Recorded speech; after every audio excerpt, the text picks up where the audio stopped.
रात को आसमान में देखो। जब हम रात के आसमान में देखते हैं तो हमें अनगिनत तारे दिखाई देते हैं। क्या दिखता है? टिमटिमाते तारे हैं ना। ये तारे हमें अपनी जगह का एहसास दिलाते हैं। अब हर तारे को एक सूरज की तरह इमेजिन करो, जो अपने आप में एक विशाल ऊर्जा का स्रोत है, कुछ हमारे सूरज से भी बड़े और ब्राइट। ये तारे हमें ब्रह्मांड की विशालता का एहसास कराते हैं। इनमें से कई सूरज के अपने प्लैनेट्स हैं जो उनके ऑर्बिट करते हैं। ये प्लैनेट्स भी अपने आप में एक अलग दुनिया है। यही वो यूनिवर्स है जिसमें हम रहते हैं, बहुत बड़ा और रहस्यमयी, जो हमें हमेशा अचंभित करता है। अरबों खरबों तारों और ग्रहों से भरा हुआ हर तारा और ग्रह एक नई कहानी कहता है। यूनिवर्स के साइज को समझना बहुत मुश्किल है। इसकी विशालता को मापना हमारे लिए एक चुनौती है। दूर के तारों से लाइट को हम तक पहुंचने में लाखों या अरबों साल लग जाते हैं। ये लाइट हमें ब्रह्मांड के इतिहास की झलक दिखाती है। जब हम इन तारों को देखते हैं तो हम टाइम में पीछे देख रहे होते हैं, जैसे हम ब्रह्मांड के अतीत में झांक रहे हों। उन्हें वैसा ही देखते हैं जैसे वो तब थे जब लाइट ने धरती की तरफ अपना सफर शुरू किया था। ये एक अद्भुत अनुभव है। यूनिवर्स न सिर्फ विशाल है, बल्कि इसकी उम्र भी बहुत पुरानी है, बल्कि बहुत पुराना भी है। अरबों सालों से ये ब्रह्मांड अस्तित्व में है। ये अजूबों से भरा है। हर तारा, हर ग्रह, हर आकाश गंगा एक नया रहस्य समेटे हुए है।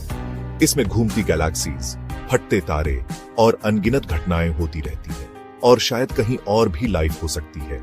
ये विचार ही हमें रोमांचित कर देता है। यूनिवर्स को एक्सप्लोर करके हम अपनी जगह समझ पाते हैं। ये एक्सप्लोरेशन हमें हमारी जड़ों से जोड़ता है। ये डिस्कवरीज का एक सफर है जो कभी खत्म नहीं होता। हर नई खोज हमें और भी जिज्ञासु बनाती है। तारे यूनिवर्स में यूं ही बिखरे हुए नहीं होते। वो गैलेक्सीज नाम के बड़े ग्रुप्स में होते हैं। एक गैलेक्सी में अरबों या खरबों तारे हो सकते हैं, सब ग्रेविटी से बंधे हुए। एक गैलेक्सी को स्टार्स के जायंट सिटी की तरह समझो। जैसे धरती पर सिटीज अलग अलग शेप्स और साइजेस के होते हैं, वैसे ही गैलेक्सीज भी। कुछ स्पाइरल शेप के होते हैं जैसे हमारी मिल्की वे गैलेक्सी, कुछ एलिप्टिकल होते हैं जैसे जायंट कॉस्मिक फुटबॉल्स, और कुछ गैलेक्सीज के इरेगुलर शेप्स होते हैं जैसे गैस और डस्ट के बादल जो अनगिनत तारों की रोशनी से जगमगाते हैं। हमारी मिल्की वे गैलेक्सी एक बार्ड स्पाइरल गैलेक्सी है। इसका मतलब इसके सेंटर में एक बार जैसा स्ट्रक्चर है और स्टार्स की आर्म्स स्पाइरल में बाहर की ओर निकली है। हमारा solar system in spiral arms में से एक में है, मिल्की वे के सेंटर से लगभग हाफ वे आउट। मिल्की वे ऑब्जर्वेबल यूनिवर्स में अरबों गैलेक्सीज में से सिर्फ एक है। हर गैलेक्सी तारों, गैस और डस्ट का एक यूनिक आइलैंड है जो अपने नेबर्स से एम्प्टी स्पेस के फैलाव से अलग होता है। और तारों की तरह गैलेक्सीज भी कॉन्स्टेंटली मूव और इवॉल्व करती रहती हैं। कुछ गैलेक्सीज हमारे रिलेटिवली क्लोज हैं, जैसे एंड्रोमेडा गैलेक्सी जो हमारा नियरेस्ट मेजर गैलेक्टिक नेबर है। ये इतना क्लोज है कि क्लियर नाइट में आप इसे एंड्रोमेडा कॉन्स्टेलेशन में लाइट के फेंट स्मज की तरह नेकेड आई से देख सकते हैं। बाकी गैलेक्सीज बहुत दूर हैं, इतनी दूर कि उनकी लाइट को हम तक पहुंचने में अरबों साल लग गए हैं। इन दूर की गैलेक्सीज को स्टडी करके एस्ट्रोनॉमर्स अर्ली यूनिवर्स के बारे में और गैलेक्सीज कैसे चेंज हुई हैं, ये जान सकते हैं। तारों का भी हमारी तरह एक लाइफ साइकिल होता है। ये साइकिल बिलियंस ऑफ ईयर्स तक चल सकता है और इसमें कई फैसिनेटिंग स्टेजेस शामिल होते हैं। वो पैदा होते हैं, जीते हैं और आखिरकार मर जाते हैं। हर स्टेज में स्टार की प्रॉपर्टीज और अपीयरेंस बदलती रहती है। तारों का बर्थ प्लेस नेबुलाe नाम के गैस और डस्ट के बड़े क्लाउड्स होते हैं। ये क्लाउड्स मिलियंस ऑफ किलोमीटर्स तक फैल सकते हैं। ये नेबुला यूनिवर्स की सबसे ब्यूटीफुल ऑब्जेक्ट्स में से हैं, जो पास के स्टार्स की लाइट से वाइब्रेंट कलर्स में ग्लो करते हैं। इनकी ब्यूटी और कम्प्लेक्सिटी हमें यूनिवर्स की वास्टनेस का एहसास कराती है। इन नेबुले के अंदर ग्रेविटी गैस और डस्ट को एक साथ खींचती है। ये प्रोसेस धीरे धीरे होता है और इसमें लाखों साल लग सकते हैं। जैसे जैसे ज्यादा मटेरियल क्लम्प होता है, क्लाउड का कोर ज्यादा हॉट और डेंस होता जाता है। ये कोर इवेंचुअली एक प्रोटोस्टार बन जाता है। आखिरकार टेम्परेचर और प्रेशर इतने इंटेंस हो जाते हैं कि न्यूक्लियर फ्यूजन शुरू हो जाता है। ये मोमेंट स्टार के लाइफ में एक क्रूशल पॉइंट होता है। हाइड्रोजन एटम्स फ्यूज होकर हीलियम बनाते हैं और इस प्रोसेस में बहुत ज्यादा एनर्जी रिलीज होती है। ये एनर्जी स्टार को सस्टेन करती है और उसे लाइट और हीट प्रोड्यूस करने में मदद करती है। एनर्जी का ये बर्स्ट एक स्टार के बर्थ को मार्क करता है।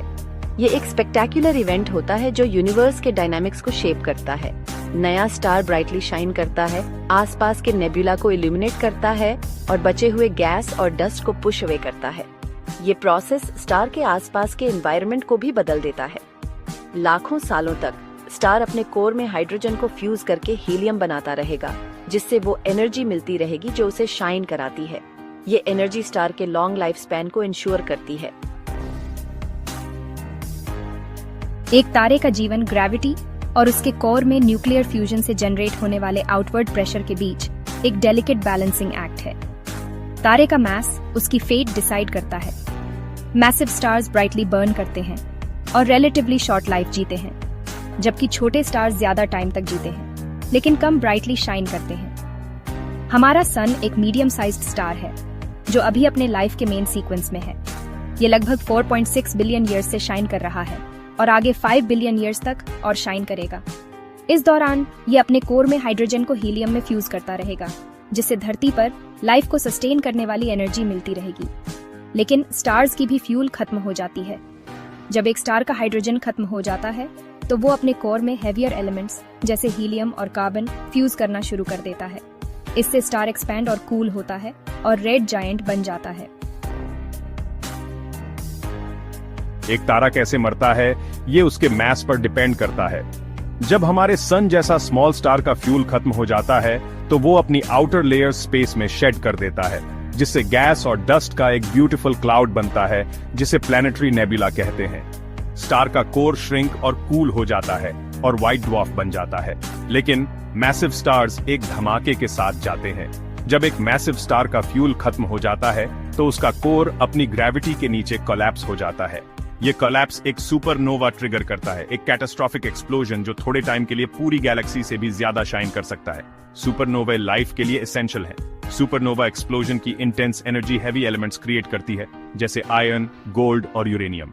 ये एलिमेंट्स स्पेस में स्कैटर हो जाते हैं, जहां वो इवेंचुअली नए स्टार्स, प्लैनेट्स और लाइफ में शामिल हो जाते हैं। यूनिवर्स इनक्रेडिबली डाइवर्स है। इसमें अनगिनत गैलेक्सीज, स्टार्स और अन्य सेलेस्टियल ऑब्जेक्ट्स शामिल हैं। जैसे अलग अलग तरह के स्टार्स होते हैं जिनमें कुछ ब्राइट और मैसिव होते हैं, जबकि कुछ छोटे और डिम होते हैं, वैसे ही अलग अलग तरह के गैलेक्सीज भी होते हैं, जैसे स्पाइरल, एलिप्टिकल और इरेगुलर गैलेक्सीज। हर एक की अपनी यूनिक प्रॉपर्टीज और हिस्ट्री होती है।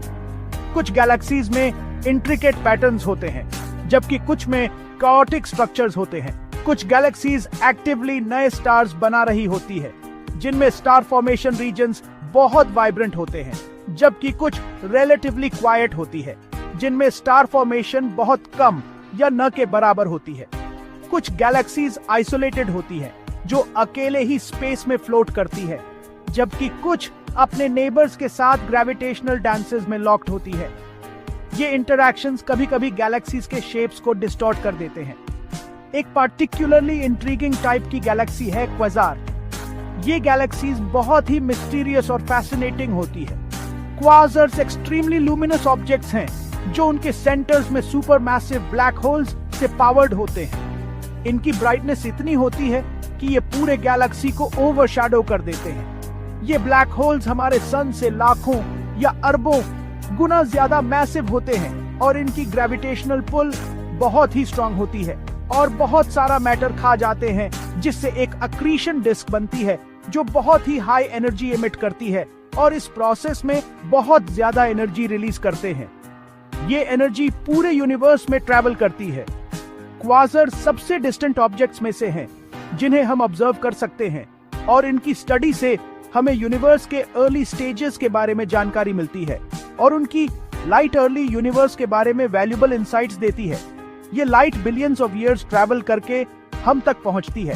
क्वाजार्स और अदर डिस्टेंट गैलेक्सीज को स्टडी करके एस्ट्रोनॉमर्स यूनिवर्स की हिस्ट्री और उसमें हमारी जगह के बारे में पता लगा रहे हैं। ये स्टडीज हमें यूनिवर्स के एवोल्यूशन को समझने में मदद करती है। एस्ट्रोनॉमर्स यूनिवर्स की हिस्ट्री और उसमें हमारी जगह के बारे में पता लगा रहे हैं। ये डिस्कवरीज हमें हमारे कॉस्मिक ओरिजिन्स के बारे में और भी गहराई से सोचने पर मजबूर करती हैं। स्टार्स और गैलेक्सीज यूनिवर्स के सबसे विजिबल कंपोनेंट्स हैं। लेकिन वो उसके टोटल मास और एनर्जी का सिर्फ एक स्मॉल फ्रैक्शन है। यूनिवर्स का ज्यादातर हिस्सा ऐसी चीजों से बना है जिन्हें हम देख नहीं सकते, डार्क मैटर और dark energy. Dark matter light emit या एब्जॉर्ब नहीं करती, लेकिन उसका ग्रेविटेशनल इन्फ्लुएंस गैलेक्सीज और गैलेक्सी क्लस्टर्स को एक साथ होल्ड करता है। डार्क एनर्जी और भी मिस्टीरियस है। ये एक फोर्स है जिसकी वजह से यूनिवर्स का एक्सपेंशन एक्सेलरेट हो रहा है। साइंटिस्ट्स अभी भी डार्क मैटर और डार्क एनर्जी के नेचर को समझने की कोशिश कर रहे हैं। ये मिस्टीरियस सब्सटेंसेस मॉडर्न कॉस्मोलॉजी के बिगेस्ट चैलेंजेस में से हैं और यूनिवर्स के डीपेस्ट सीक्रेट्स की की हो सकते हैं। यूनिवर्स एक वास्ट और ऑ इंस्पायरिंग जगह है जो वंडर और मिस्ट्री से भरी है। हालांकि हमने रीसेंट डिकेड्स में यूनिवर्स के बारे में बहुत कुछ सीखा है, लेकिन अभी भी बहुत कुछ है जो हम नहीं जानते। यूनिवर्स की फेट क्या है? क्या हम कॉस्मोस में अकेले हैं? डार्क मैटर और डार्क एनर्जी का नेचर क्या है? ये कुछ ऐसे क्वेश्चंस हैं जो एस्ट्रोनॉमिकल रिसर्च को आगे बढ़ाते रहते हैं। यूनिवर्स एंडलेस पॉसिबिलिटीज से भरा है। जैसे जैसे हम कॉस्मोस को एक्सप्लोर करते रहेंगे, हम नए और एक्साइटिंग डिस्कवरीज करते रहेंगे जो यूनिवर्स में हमारी जगह की अंडरस्टैंडिंग को डीपन करेंगे और फ्यूचर जनरेशंस के साइंटिस्ट्स और एक्सप्लोरर्स को इंस्पायर करेंगे। कृपया इस वीडियो को लाइक, सब्सक्राइब और शेयर करें।